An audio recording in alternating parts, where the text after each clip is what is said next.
I felt like tonally it would be a film that I had an affinity with. And then of course it's a Disney film, and I was excited to work for Disney and to work on something that's so as iconic as Cruella. And yeah, to work at this scale. I've never worked at this scale before. I haven't been given this much opportunity to certainly build the amount of sets, the scale of sets. So for me it was a career, certainly a step up for my career, yeah. And I guess, sorry. Well, I was just going to say, we really liked as well that it was rooted in a reality.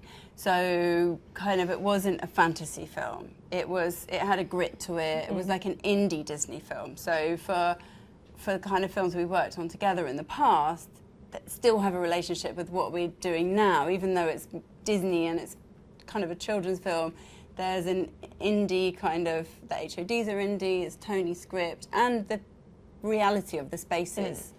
Like being London, being homes, being places and streets that people might walk into. He came with a series of images that sort of laid out his intent in a way, and it was pretty clear from those images the direction that he wanted to take. We certainly moved it along together, but I felt tonally he was very clear from the outset.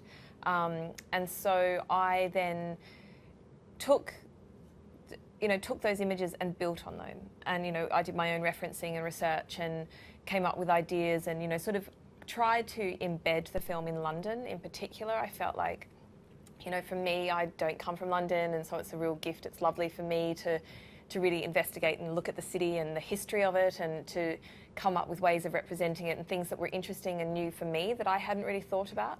And so I built that kind of, in a way, it's sort of like I do a sweep of imagery, and then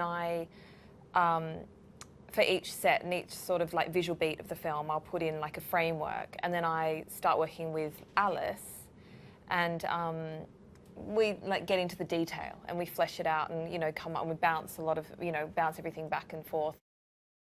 The House of Baroness Warehouse for set decoration-wise was so exciting because the referencing, the photographs that exist of couture houses are extensive, so we could just completely absorb and look at so many images and take elements that we liked from them and then create her world from scratch, which I don't think we've ever had the opportunity to do anything like that before. And down to exactly what pencil she uses and the fabrics that are in there and how the fabrics move around and how the patterns are cut and the crossover with kind of costume and the costumes that are in there. Again, like this huge opportunity to work with. So we had a team that we had with costume that were building toiles and costumes just for the set.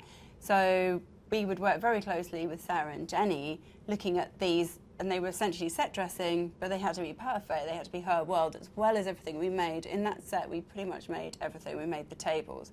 We made the cases that their pencils came in with, their stools, every single thing was bespoke to that warehouse, which was an unbelievable opportunity to like design and make all those things.